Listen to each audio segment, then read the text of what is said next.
bazar phase 2. Keadaan di bazar.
Jaga.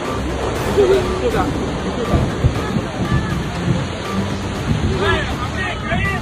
Kain, pegang di sini. Pakai kain, pegang kemah.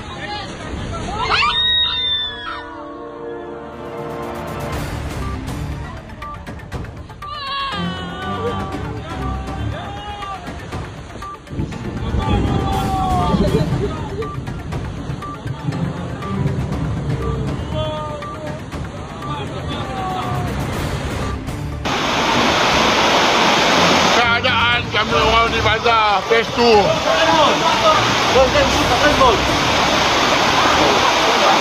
Keadaan di bazar phase 2. Habis tema peniaga panggang habis runtuh. Semua peniaga manager bertahan dengan kenopi. Semua bertahan dengan kenopi, takut runtuh. Allah.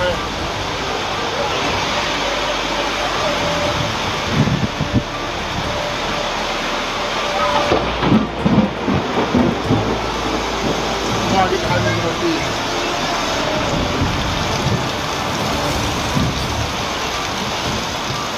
Keadaan di bazar itu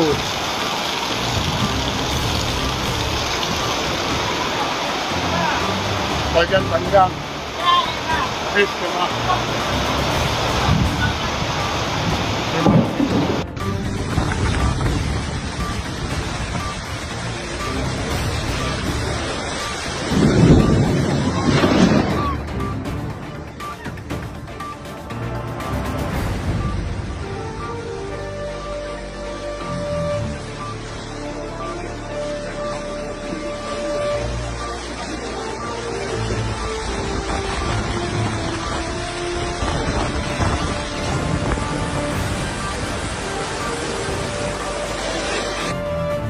Ya, keadaan di bazar Nopi kami orang berdagang hancur lepas kena ribut tadi.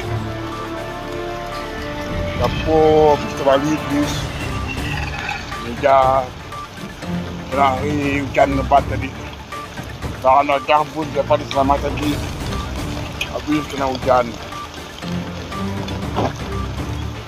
Nah, tu apa ipar aku.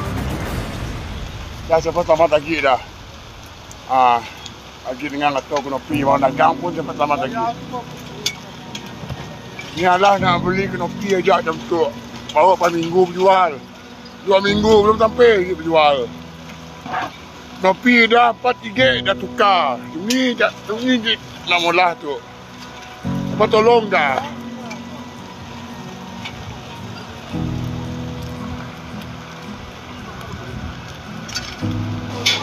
Enggak ada orang. Kenopi besar je untung. Dia kenopi biru. Atah. Jangan tahu senangkan. Keadaan orang di bazar tu. Atah bah. Enggak ada orang. Atah 2 bah kenopi ya. Ini nak mula tu atah 2 kenopi orang jual.